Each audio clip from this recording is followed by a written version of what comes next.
Bienvenue dans Manager l'Odyssée, votre rendez-vous hebdomadaire sur Be Smart for Change. 28 minutes en immersion dans le quotidien d'un manager. Devenir un bon manager ne s'improvise pas. Aujourd'hui, je reçois Wassila Djellal, fondatrice des Infatigables, une start-up engagée pour l'emploi des seniors. Ex-consultante et manager dans le conseil en tech, Wassila a choisi de s'attaquer à un sujet encore trop tabou, la place des talents de plus de 50 ans dans l'entreprise. Avec les Infatigables, mon invité entend bousculer les préjugés et défendre une vision positive et combative de la seniorité via des ateliers, des formations et des parcours RH. Et puis en prime, Wassila anime le podcast Ne me parlez pas d'âge. Alors comment crée-t-on une entreprise sur un angle aussi audacieux, comment porter ce sujet dans un monde du travail parfois frileux et quel type de management quand on porte une telle cause, comment faire bouger les lignes. Wassila Djellal nous raconte. Bonjour Wassila. Bonjour. Bienvenue. Merci de me recevoir. Merci d'avoir répondu présente. Je suis ravie. Wassila, vous avez 33 ans et vous avez décidé de vous engager pour les plus de 50 ans. Qu'est-ce qui vous a poussé à créer les Infatigables ? En fait, ça vient d'une histoire un peu personnelle d'abord. J'ai ma grand-mère Choumicha qui a vécu une épreuve un peu compliquée que peuvent vivre certaines personnes âgées. Elle a été touchée par le syndrome du glissement. En fait, c'est un choc qui pousse les personnes âgées à arrêter de manger, à arrêter de prendre leurs médicaments parce qu'elles ont un sentiment de vide en fait et elles n'ont plus d'objectifs. Et en fait, ma mamie aujourd'hui, elle va mieux.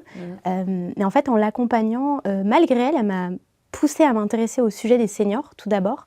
En fait, elle m'a permis de faire finalement 2 constats. D'abord, ce qu'on observe et les préjugés qu'on peut avoir liés à l'âge et les relations finalement qu'on a et le regard que l'on porte sur l'âge peut être facteur d'exclusion et définit complètement nos relations. Et ensuite, il y a encore un monde où l'âge est un peu tabou. Finalement, c'est le monde du travail. Et c'est pour ça que j'ai voulu m'y attaquer avec les Infatigables. Et parce qu'elle était encore en âge de travailler au moment où ça la traverse ? Elle travaillait plus, mais en revanche, ce que je remarquais en fait, et ce qui est un peu le parallèle avec les personnes qui arrivent à la retraite, c'est que tout à coup, en perdant son partenaire de vie, en fait, elle avait plus de routine. Elle avait plus finalement d'objectifs. Et en fait, c'est un peu ce qu'on retrouve chez des personnes pour qui la vie professionnelle s'arrête brusquement ou même quand c'est programmé, c'est-à-dire au moment de la retraite. Et en fait, ce qui l'a remonté finalement, ma grand-mère, c'est d'avoir ces petits rendez-vous et de sentir que finalement, mardi prochain, elle allait faire une activité, notamment avec sa petite fille. Et en fait, c'est un peu le parallèle qu'on peut faire aussi avec les demandeurs d'emploi, c'est d'avoir à chaque fois un emploi du temps qui soit rempli, parce qu'on a l'impression qu'on a un rôle social finalement à jouer. Et c'est ça c'est son observation, l'observation d'abord sur l'isolement des seniors, et ensuite, qu'est-ce qui nous pousse à nous sentir isolés, qui m'a amenée en fait à ces réflexions sur le monde du travail. Et d'ailleurs, vous parlez d'indignation à l'origine de votre démarche, mais comment est-ce qu'on transforme cette colère en un projet? Comment est-ce que ça vous est apparu? Moi, je suis très sensible aux injustices. Et en fait, moi, j'étais ancienne consultante, donc j'étais manager dans le conseil. Et en fait, le conseil, c'est pas forcément le monde toujours le plus inclusif, on va se dire la vérité. Et en fait, je l'ai moi-même constaté, finalement. C'est-à-dire que je voyais des managers qui avaient 45, 50 ans, qui avaient loupé le coche du prochain poste, qui n'étaient pas passés, par exemple, partenaires, et qu'on poussait tout doucement vers la sortie. Et en fait, comment on transforme finalement ce sentiment-là en entreprise. Moi, j'ai toujours voulu avoir un impact social fort et régler un problème de société. Et après, j'ose dire aussi que c'est très égoïste. C'est pour moi plus tard, pour ma carrière, pour me dire que quand j'arriverai à 50 ans, je serai encore hyper hype et on me gardera dans l'entreprise. Et donc, quand vous créez donc originellement l'entreprise, votre objectif, c'est quoi ? À la base, donc c'est vrai que l'objectif, c'est vraiment de changer le regard que l'on peut porter sur l'âge, durablement. Donc ça veut dire, finalement, moi je l'ai dit tout à l'heure, c'est que l'entreprise, il y a encore un tabou, on le voit, moi j'interroge beaucoup de direction, inclusion, diversité, on aborde beaucoup l'égalité femmes-hommes et c'est très bien, l'orientation sexuelle, l'origine ethnique, le handicap. En fait, l'âge, c'est encore un angle mort finalement des politiques. Et donc, c'est par ce prisme-là d'abord qu'on rentre. Et en fait, on se rend très bien compte, quand on commence à regarder les chiffres, qu'il y a un vrai sujet. Quand on a plus de 50 ans, on a moins accès à des formations que les autres classes d'âge. Quand on est demandeur d'emploi de plus de 50 ans, on a 2 à 3 fois moins de chances de retrouver une activité que les autres classes d'âge. Et finalement, il y a un vrai déclassement qui est provoqué dans certaines entreprises parce qu'on avance dans l'âge, et un âge qui est parfois juste perçu. C'est-à-dire que nous, on se sent très bien, on se sent encore actif, mais on projette sur nous des préjugés et des biais liés à notre âge. Et au début, vous vous attaquez à l'isolement social. Oui, tout à fait. Quand est-ce que le switch s'opère vers l'employabilité? En fait, donc en effet, je démarre d'abord sur l'isolement social lié au sujet de ma grand-mère. Et en fait, je voulais absolument explorer les sujets de l'âge et de comprendre finalement comment ces préjugés liés à l'âge que l'on peut avoir et comment le regard que l'on porte sur l'âge définit vraiment nos relations. Et en fait, j'ai voulu créer, j'ai lancé un podcast qui s'appelle « Ne me parlez pas d'âge », avec d'abord l'idée claire de montrer des personnes qui sont arrivées à des domaines où on ne les attendait pas du tout, liés à leur âge, ou alors qui ont vécu mal potentiellement l'arrêt de l'activité professionnelle, le déclassement, etc. Et en fait, quand j'ai communiqué sur ce podcast, j'ai reçu beaucoup de témoignages qui me disaient, qui nous disaient finalement là vous travaillez sur l'isolement, mais sachez que en fait même avant l'arrêt de l'activité professionnelle, on se sent seul, on se sent isolé. On se sent isolé notamment dans le monde professionnel. Moi, typiquement, j'avais des témoignages qui disaient moi, en fait, ma filiale a été rachetée, je suis sur le marché de l'emploi et en fait, je décroche aucun entretien. Ou moi, je suis dans mon entreprise et je suis dans un service et je commence à entendre des phrases du style c'est quand que tu t'es à la fin là, dis-moi, alors ça va avec les nouvelles technologies, on sent bien que tu t'es un peu dépassé, etc. Et donc c'est comme ça que j'ai voulu creuser le sujet et je me suis dit en réalité il y a aussi y a clairement quelque chose à faire sur le sujet finalement de l'emploi des seniors. Est-ce que cette cause, elle vous a mis en difficulté parfois, notamment auprès des investisseurs, des partenaires? Est-ce que c'est un sujet qui dérange selon vous? C'est pas forcément un sujet qui dérange, ça va.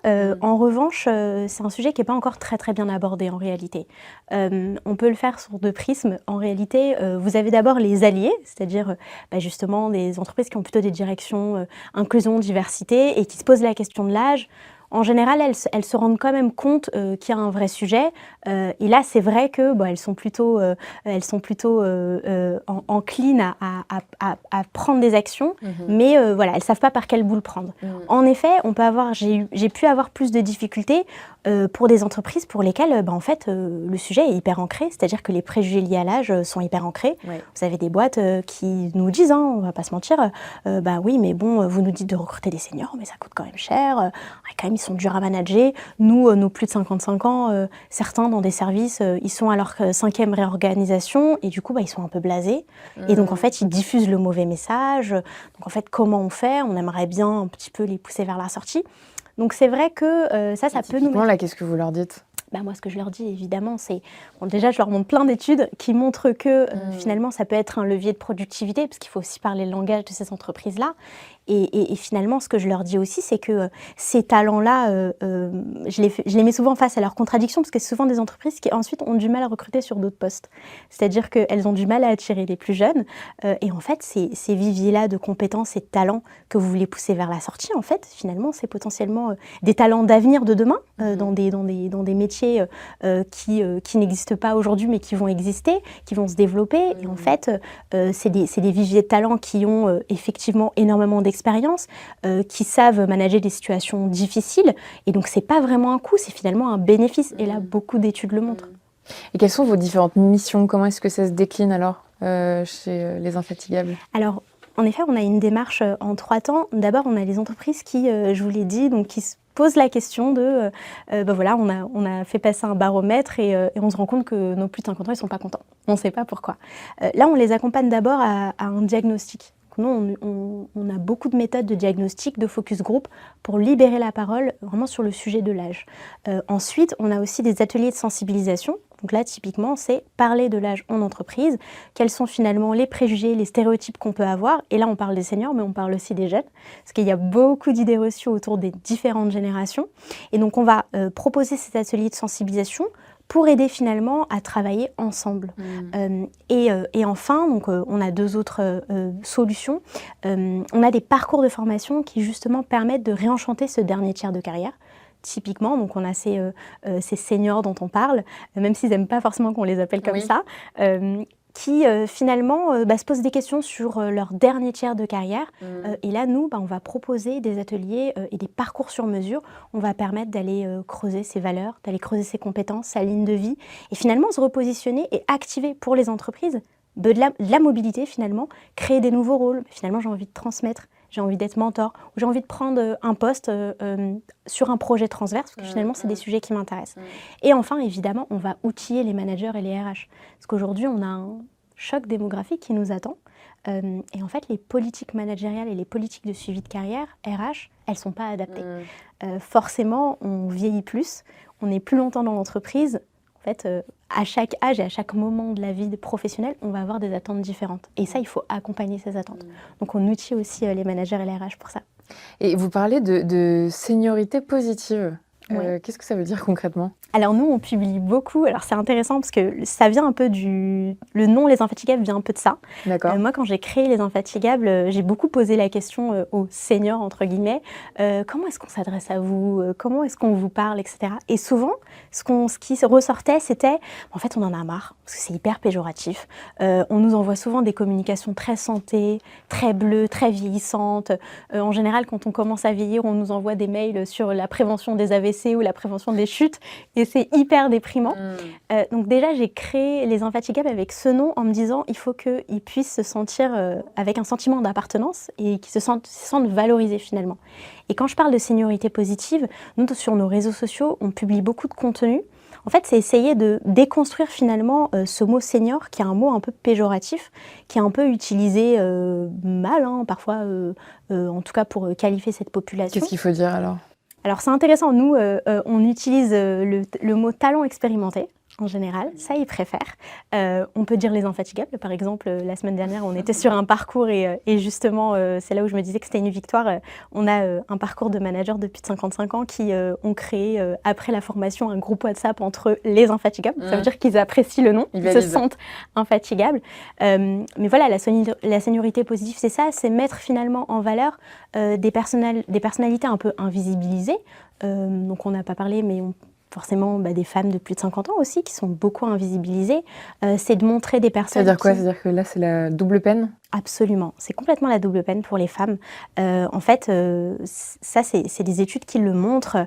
Donc, quand vous êtes à l'intersection en fait entre deux sujets, donc vous avez notamment un nom à consonance étrangère ou vous êtes une femme, plus vous avez plus de 50 ans, alors là, aller décrocher un entretien, ça double en fait vos chances de ne pas décrocher d'entretien.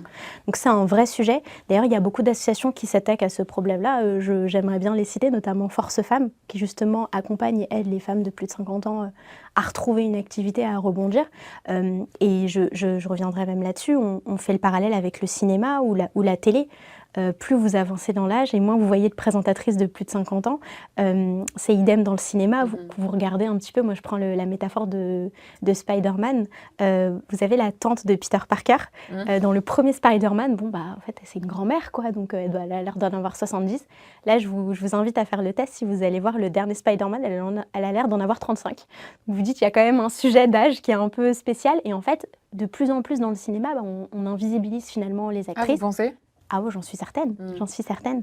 Et en fait... Il n'y a pas un mieux sur les représentations ? Il y a clairement, en tout cas, il y a mieux à faire, c'est sûr. Et en fait, ce qu'il faut dire, nous, ce qu'on essaye de dire avec les infatigables, c'est on prend en âge et c'est OK. Et en fait, on est toujours, et c'est un peu le but du podcast aussi, on est toujours dans le coup, on a toujours plein de choses à apporter, on a encore plein de choses à faire après 50 ans et plus d'ailleurs. Et c'est OK et il faut les rendre visibles. Et alors, justement, concernant ces, comment vous les appelez, les profils expérimentés ? Oui, les talents expérimentés. Les talents expérimentés, quelles sont les idées reçues les plus dures à faire tomber ? Alors bon, déjà, le premier truc, c'est qu'ils coûtent cher. C'est ce qu'on dit en tout cas, ce que les entreprises disent, enfin pas nous. Et c'est une vraie idée reçue alors ? Non. C'est complètement faux, ou en tout cas en termes d'investissement, c'est faux. Moi, je prends notamment la partie formation. Il y a une étude qui est sortie de l'APEC qui montre que, d'un point de vue salaire, évidemment, ils sont mieux payés parce qu'ils ont plus d'ancienneté dans l'entreprise. Mais quand on regarde en termes de coûts, en fait, comme ils ont moins accès à des formations, du coup, ils coûtent moins cher que d'autres classes d'âge. C'est assez fou. Oui, mais le but, justement, est-ce que c'est pas qu'ils aient accès à plus de Bien formations? sûr, et nous, c'est ce qu'on dit, c'est Ouais. ce qu'on dit aujourd'hui et c'est ce qu'on essaye de promouvoir. Ce qu'on dit aussi, c'est qu'en termes de coûts, finalement, ils coûtent moins cher parce qu'en fait, il y a moins de turnover chez les plus de 50 ans. C'est-à-dire qu'ils partent moins, en fait, de l'entreprise. Ils sont plus durables et en fait, le fait de recruter quelqu'un et de le former, ça a un coût aussi. Donc, en fait, par rapport à ça, on est en bénéfice quand on garde les talents expérimentés.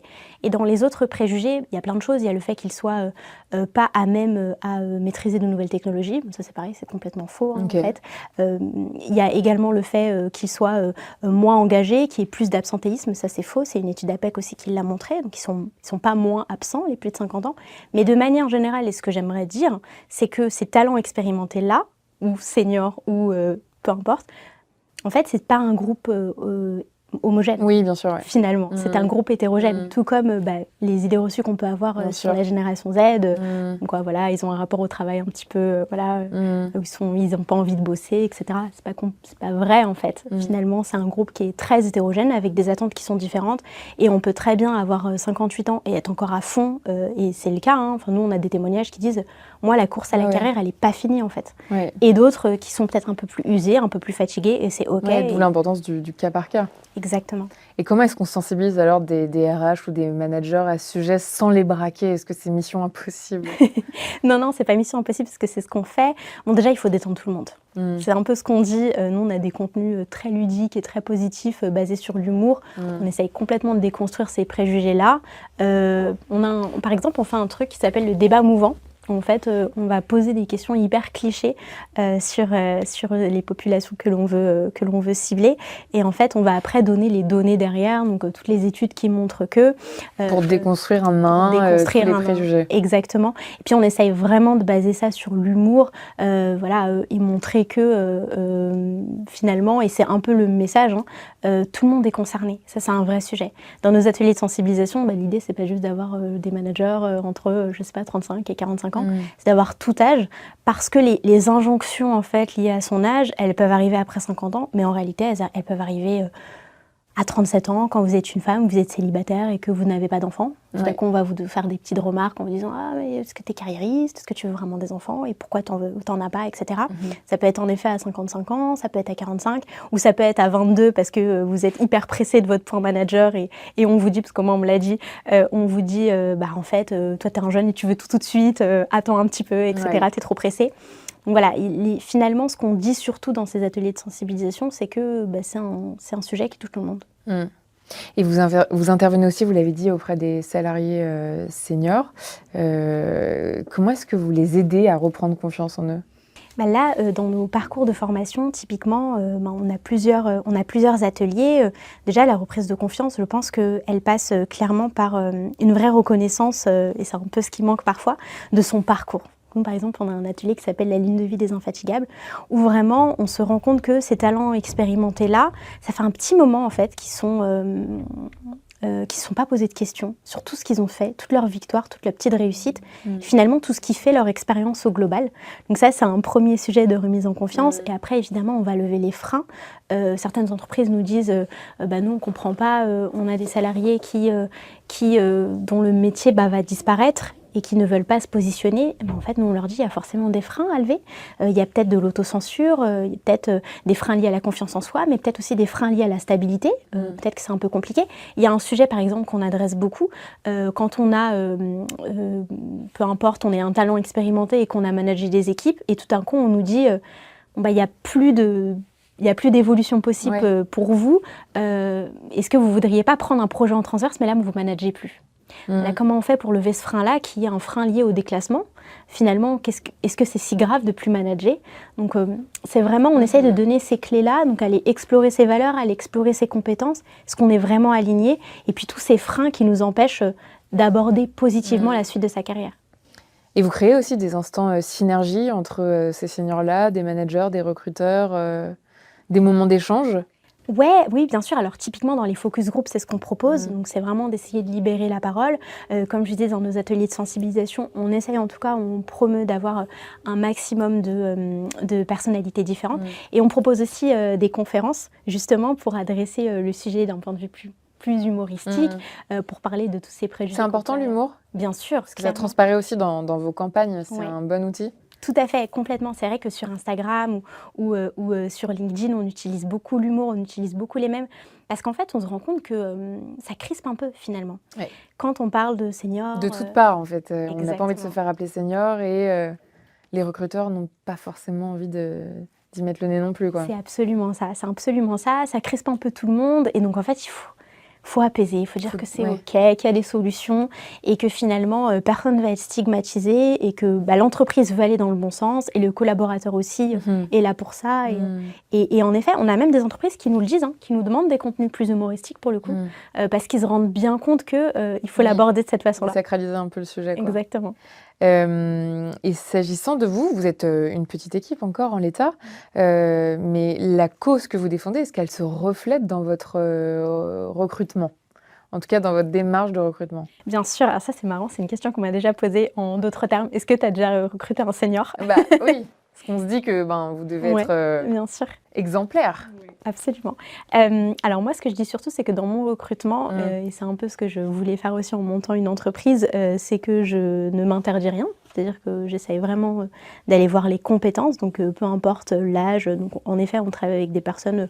En fait, on s'en fiche finalement, soit de l'âge, soit de l'origine ethnique, ou même de l'orientation sexuelle ou de la religion. Par exemple, moi, dans mes équipes, j'ai une personne qui porte le voile, par exemple. En fait, c'est OK. Enfin, l'équipe est finalement à l'image des valeurs qui sont des valeurs d'inclusion. Mais ça veut dire que ça passe par quoi? Par des CV anonymes? Il n'y a pas de nom, il n'y a pas de photo, il n'y a pas d'âge? Non, c'est ça. C'est surtout, ça passe surtout par le fait Un état d'esprit? un état d'esprit, ne rien s'interdire et finalement de donner sa chance à tout le monde.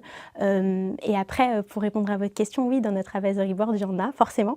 Parce que c'est un peu le sujet de créer une boîte pour laquelle on n'est pas la cible.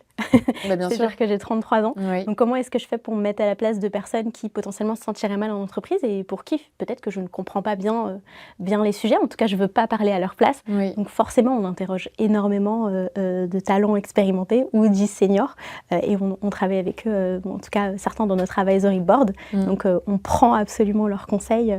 On essaye d'être le plus inclusif possible. Et d'ailleurs, c'était un peu ma conviction quand j'ai voulu monter mon entreprise. Moi, je viens du monde du conseil, donc, Oui. et notamment du monde de la banque, donc quand même très normé, Oui. très codifié. Ouais. Et c'était un peu mon désir, en fait, en montant mon entreprise, c'est de pouvoir recruter qui je veux. Et là, vous observiez déjà des choses sur le statut des seniors dans l'entreprise? Ouais, complètement, complètement. Dans le monde du conseil, c'est un peu compliqué parce que c'est un monde qui est difficile. Bon, moi, ça m'a énormément formée et j'adorais à l'époque travailler en tant que consultante, mais c'est vrai que, en fait, il y a un vrai sujet de coût, en fait, de manière générale, lié à l'essence même de l'entreprise. C'est-à-dire que en tant que salarié, vous êtes un coût et pour rapporter de l'argent au cabinet, vous devez être staffé. Et en fait, plus vous avancez dans l'âge, et moi je l'ai vu chez certains de mes managers, si vous ratez une mission, moi j'avais un manager par exemple qui était clairement vraiment de plus en plus poussé vers la sortie, à qui on donnait des missions de plus en plus compliquées, et on murmurait en tout cas dans le service que finalement on ne comprenait pas pourquoi il restait que manager senior et pourquoi il ne montait pas plus. Mais c'était peut-être parce qu'en fait il n'était pas si compétent, peut-être qu'il avait du mal avec les nouveaux outils technologiques. Donc moi ça je l'ai complètement observé et en fait c'est là où c'est hyper triste, c'est que ce manager-là, et il y en a d'autres, hein, en fait à chaque point RH il était un peu, il avait peur en fait, parce que c'était pas du tout le moment et ça revient un petit peu avec ce qu'on fait chez les infatigables. Pour lui, il avait à peu près 50 ans, c'était pas le moment en fait de partir de la boîte, parce qu'il savait que ça allait être compliqué ensuite. Et ça, c'est un peu le sujet aussi qu'on a.